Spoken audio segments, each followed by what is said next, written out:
சொல்வது, ஆலயத்திற்கு வருகின்ற நேரத்திலே நமது ஆன்மீகம் வளர்ந்து கொண்டிருக்கிறது.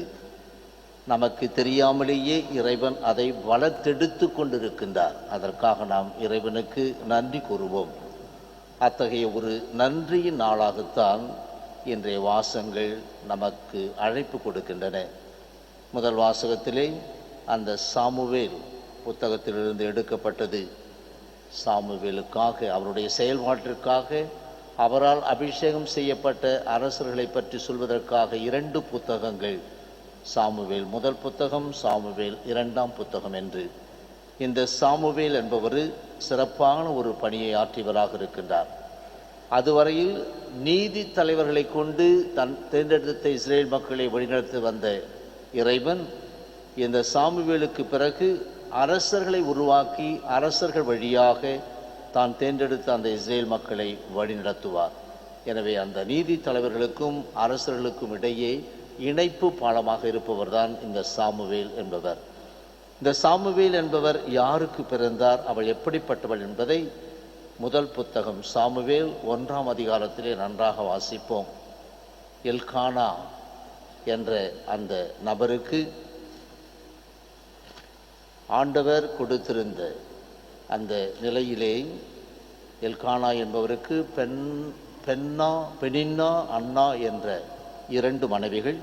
அதிலே பெனின்னா என்பவருக்கு குழந்தை இருக்கின்ற போது, அன்னா என்பவருக்கு குழந்தை இல்லாமல் இருக்கின்ற நேரத்தில் தான் அவள் கோவிலிலே வந்து குடிகாரி பிதற்றுவளைப் போல் ஜெபிப்பாள். ஜெபம், ஆழ்ந்த ஜெபம். நான் உள்ளத்தில் இருப்பதை கொட்டி கொண்டிருக்கின்றேன் என்று அவள் ஜெபிப்பாள். அந்த ஏலி என்றவர் பார்த்து சொல்லுவார், ஏன் குடிகாரியைப் போல் வருகிறாய், எப்போது நீ திருந்துவாய் என்று அவளை பார்த்து சொல்லுவார். ஏனென்றால் அவளுடைய உள்ளத்திலே இருப்பது, எனது சக்களத்திற்கு குழந்தை இருக்கிறது, ஆனால் எனக்கு குழந்தை இல்லையே, அந்த வெறுமையை போக்க வேண்டும் என்பதற்காகத்தான் அப்படிப்பட்ட ஒரு ஆழமான ஜெபம். அன்னா தன் உள்ளத்தினுள் பேசி கொண்டிருந்தார். அவர்கள் உதடுகள் மட்டும் அசைந்தன, குரல் கேட்கவில்லை.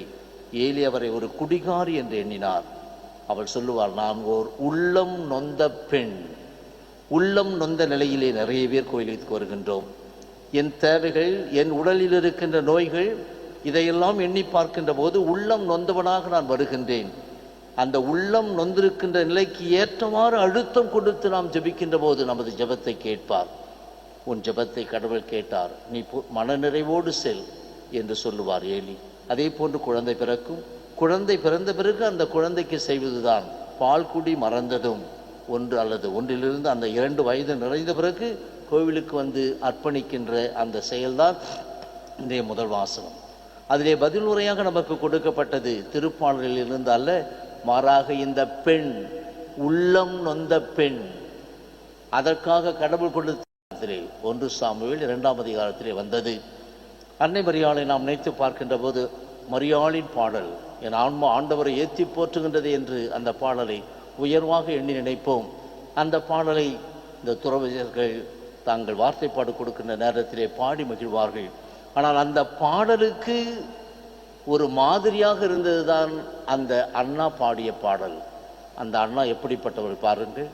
அவள் பாடிய அந்த பாடலைத்தான் அன்னை மரியாள் என்ற நற்செய்தி வாசகத்திலே நாம் வாசிக்க கேட்டோம், அந்த மரியாளின் பாடல். எனவே நமது வாழ்க்கையில் நாம் கடவுளை போற்றி புகழ்ந்து ஜெபிப்பதும், அதற்கு பிறகு பெற்றதற்கு பிறகு அவருக்கு நன்றி கூறுவதும் இது நமது வாழ்க்கையில் இருந்து கொண்டே இருக்க வேண்டும். அவர்கள் நன்றி கூறி ஜெபிக்கின்ற அந்த பாடலே இருக்கின்ற வார்த்தைகள், வரிகள் மிக முக்கியமான ஒன்று. எப்படிப்பட்ட நிலையில் இருந்தவர்களை எல்லாம் தாழ்த்துகின்றார், எப்படிப்பட்ட நிலையில் இருக்கின்றவர்களை எல்லாம் அவர் உயர்த்துகின்றார் என்று எண்ணி பார்க்க வேண்டும். தெளிவாக இருக்கும் அங்கே அன்பானவர்களே. அவர் எந்த அளவிற்கு தண்டனை கொடுப்பதை போன்று இருக்கின்றது. பசியோடு இருந்தவர்களுக்கு நிறைவு, ஏழைகளுக்கு உயர்வு. ஆண்டவர் கொள்கின்றார், உயிரும் தருகின்றார், பாதாளத்தில் தள்ளுகின்றார், உயர்த்துகின்றார். ஆண்டவர் ஏழையாக்குகின்றார், செல்வராக்குகின்றார், தாழ்த்துகின்றார், மேன்மைப்படுத்துகின்றார். நாம் நமது மனதிலே செருக்குற்றவர்களாக இருக்கின்ற போது அவர்களை சிதறடிக்கின்றார், வலியோரை தூக்கி எறிகின்றார், தாழ்நிலையில் உள்ளோரை எழுப்புகின்றார், செல்வரை வெறுங்கையராக அனுப்புகின்றார். இதை எண்ணி பார்க்கின்ற போது நான் யாராக இருக்கின்றேன்? கடவுள் முன்னால் நான் எல்லாம் இருக்கின்றவன் என்று வருகின்ற போது உன்னை தாழ்த்தி விடுவார். ஒன்றுமில்லாமல் ஆக்கி விடுவார். ஆனால் ஆண்டவர் முன்னால் நீ உன்னை தாழ்த்தி கொள்கின்ற போது அவர் உன்னை உயர்த்துவார். அன்னை மரியாளின் பாடலும் அண்ணாவின் பாடலும் நமக்கு கொடுக்கின்ற பாடம் இதுதான். தாங்கள் பெற்றதற்கெல்லாம் நன்றி சொல்லும் அவர்கள் அதே நேரத்தில் நம் நிலை எப்படி இருக்கிறது என்று உணர்ந்து ஜெபிப்பதற்கும் தியானிப்பதற்கும் வழியாக இருக்கின்றார்கள். இன்றைய வாசங்களை மறுபடியும் வீட்டுக்கு சென்று வாசித்து பார்ப்போம். கிறிஸ்துமஸ் நெருங்கி வரும் வேளையிலே இந்த வாசகங்களின் வழியாக எனக்கு இறைவன் என்ன பாடத்தை கொடுக்கின்றார், என்னை எவ்வாறு சுய ஆய்வு செய்து கொண்டு என்னை உயர்த்த ஆசைப்படுகின்றார் என்று எண்ணி பார்ப்போம். நம் ஆன்மீகத்தில் வளர்வோம். ஆமென்.